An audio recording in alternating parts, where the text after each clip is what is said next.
तो अभी आज हम हेल्प करेंगे कुछ लोगों को डायरेक्ट सेलिंग का राजा बनाने के लिए, किंग बनाने के लिए। तो पहला प्रश्न इनिशियल लेवल का। एक व्यक्ति जब डायरेक्ट सेलिंग में आता है, अब उसने अपनी टीम बनानी होती है, जिसको हम ग्रुप्स बोलते हैं, लेग्स बोलते हैं। अगर वो ओपन विथ प्लान के साथ में काम कर रहा है, ओपन विथ हो गया मतलब व्यूअर्स को बताना चाहता हूँ जहाँ पे आपकी कोई लिमिटेशन नहीं होती, आप जितने मर्जी ग्रुप ओपन कर सकते हैं। तो ओपन विथ प्लान में उसको कहाँ से शुरुआत करनी चाहिए? वो पहले एक ग्रुप पे काम करे, 2 पे करे, 4 पे करे, 10 पे करे? आपका अनुभव क्या कहता है? देखिए, मैं बहुत क्लियरली बताऊंगा इसको कि शुरुआत में आप 4 लेग से शुरू कीजिए। अच्छा। हाँ, इसका रीजन क्या है? देखिए, ऐसा आप अगर एक पेड़ उगा दिया आपने तो वो बड़ा होना शुरू हो गया ना। अब आप बोलेंगे कि सर मैं एक आम लगाऊंगा, वो जिस दिन मुझे फल देगा फिर उस दिन दूसरा आम लगाऊंगा, तो फिर वो जब फल देगा तो बहुत टाइम चला जाएगा ना। लेकिन आपने एक साथ 4 अगर पेड़ लगा दिए तो चारों एक साथ बड़े हो गए। तो कम से कम 4 लेग पे काम शुरू करना चाहिए और आपके पास एक प्रॉपर लीड्स होती है, लिस्ट होती है, तो आपके पास इनफ प्रोस्पेक्ट्स होते हैं, तो आप उसको 4 ग्रुप में डिवाइड भी कर सकते हैं। पहली बात।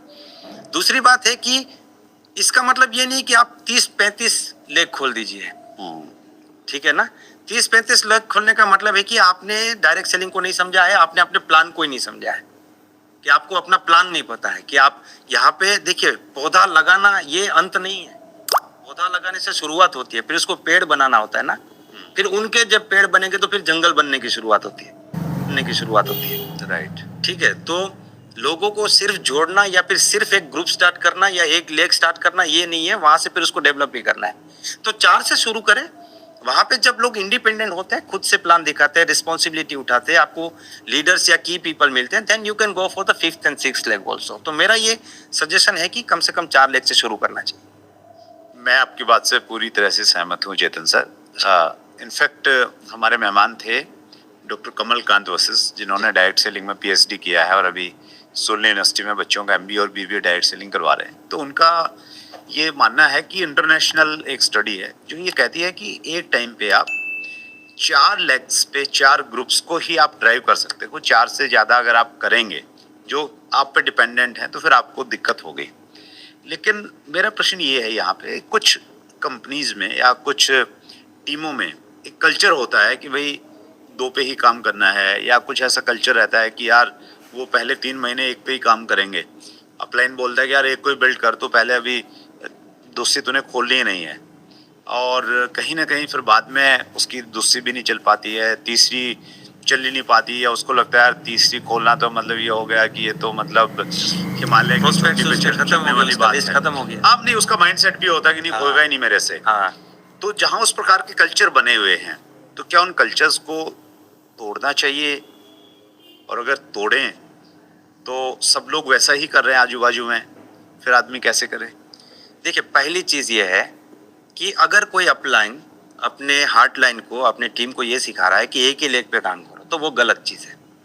यहाँ पे ना सर बड़ा प्रॉब्लम क्रिएट होता है। जैसे मुझे एक बंदे का फोन आया, थोड़े दिन पहले मैं गुवाहाटी में था, एक वर्कशॉप था, एक 1 डे वर्कशॉप था। तो एक बंदे का फोन आया कि सर मैं इस वर्कशॉप को अटेंड करना चाहता हूँ, लेकिन इसका जो प्राइस है वो 1500 रुपीज है। तो मेरे सीनियर मुझे कहते हैं कि 1500 रुपये भर के ट्रेनिंग में जाने की क्या जरूरत। तो मैं क्या करूं? क्योंकि आप सिखाते हैं कि सीनियर को फॉलो करो, अपलाइन को फॉलो करो। अगर मैं आपकी बात मानूं तो मुझे उनकी बात माननी है और मुझे मीटिंग में नहीं आना है, और मुझे लगता है ये गलत भी हो रहा है। तो ये इस टाइप के जो है सर्कमस्टेंसेस क्रिएट होते हैं जब सीनियर खुद ये बोलता है कि एक ही लेग में काम करो, जो कि गलत है। तो मैंने उनको बहुत ही अच्छा जवाब दिया। मैंने कहा कि देखिए, मैं आपको सिखाता हूँ कि अपलाइन को फॉलो करो, मैं आज भी सिखाऊंगा, लेकिन मैं आपको ये भी बताऊंगा कि जो अपलाइन आपको 1500 रुपये ऐसा करके बोलते हैं कि मत खर्चा कीजिए, वो आपको कभी भी 15 लाख इनकम पे नहीं पहुंचा सकता। बहुत सिंपल बात है कि उनकी ही सोच उतनी है तो वो वहां पे नहीं पहुंचा पाएंगे। तो ये कल्चर सब देखिए, आपको अपने बिजनेस प्लान को समझना है। और जहां तक मेरा आइडिया है कि एक सही डायरेक्ट सेलिंग कंपनी में किसी में भी एक लेग में काम करके पैसा नहीं आता, ठीक है। तो आपको एक लेग में पहले काम करो, ये तरीका मुझे तो गलत लग रहा है सर। और मैंने जितने भी लोगों के साथ काम किया है, जिनको एक रैंक पे पहुंचाया है, एक अच्छी अचीवमेंट पे पहुंचाया है, उनको 4 लेग से शुरू करा है, फिर उन्होंने 6 लेग, फिर 8 लेग, ऐसा करके वो लोग अपनी टीम को डेवलप। थोड़ा और गहराई में जाते हैं चेतन जी बिल्कुल जाएंगे। ये अक्सर होता है, सिस्टम तो कहता है कि भाई अपलाइन को फॉलो कीजिए, और बहुत बार तो ऐसा बोलते हैं कि भाई अपलाइन जो कहे ना, अगर अपलाइन कहे कि कुएं में कूद जाओ तो कुएं में कूद जाओ, अपलाइन बोले कि छठी मंजिल से छलांग मार दो तो छठी मंजिल से छलांग मार दो, नीचे उसने कुछ ना कुछ आपके लिए बंदोबस्त किया है। तो एक तरफ तो ये कहा जाता है कि इतना फेथ आपका अपलाइन में होना चाहिए, और कहीं ना कहीं कुछ ऐसे मैच्योर अपलाइन भी हैं जिसने शायद मतलब आपकी ज्वाइनिंग से 2 दिन पहले ही ज्वाइन किया, और बिजनेस में तो आपके प्लान है, उसको बहुत ज़्यादा तजर्बा नहीं है जितना आपको जी। नहीं है, और वो कई बार इस प्रकार की बातें भी करता है, यार 1500 की मीटिंग में जाके क्या करोगे, या एक लाइन पे ही काम करो। तो ये कॉन्फ्लिक्ट पैदा कर रही है चीज़, उस कॉन्फ्लिक्ट को कैसे दूर किया जाए? एक बहुत सिंपल बात है सर, देखिए हमें ना कुछ वर्ड्स की मीनिंग समझने की जरूरत है। एक होता है स्पॉन्सर, एक होता है अपलाइन, एक होता है लीडर, एक होता है मेंटर। जैसे आपने मुझे ज्वाइन किया, आपने संडे ज्वाइन किया है, आपने मुझे नेक्स्ट संडे ज्वाइन करा दिया। आप 8 दिन पहले बिजनेस को ज्वाइन किए, आप भी प्लान नहीं दिखा रहे, मैं भी नहीं दिखा रहा, क्योंकि we both are new in the business, हम सीख रहे हैं। राइट। तो आप मेरे स्पॉन्सर हो सकते हैं सर, क्योंकि आप भी अभी सीख रहे हैं ना।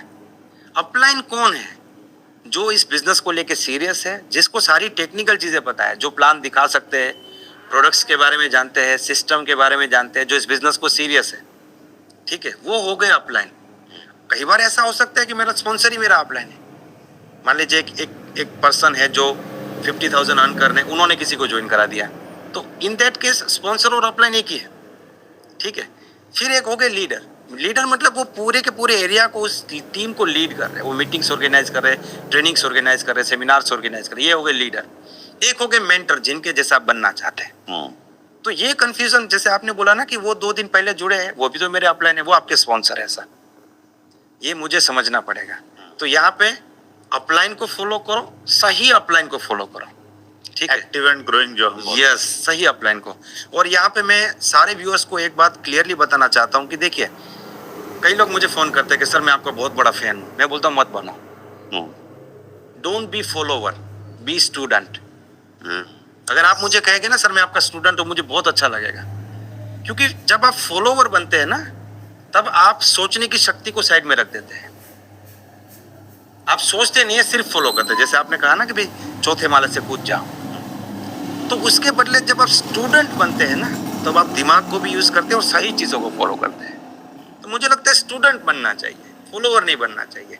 क्योंकि आपको भी एक माइंड दिया गया है और सही गलत आपको भी पता है। इसका मतलब ये भी नहीं है कि आप हर बात पे अपने सीनियर से आर्ग्यूमेंट करें, ये तो बात का अलग मतलब निकालने वाली बात हो गई, ठीक है।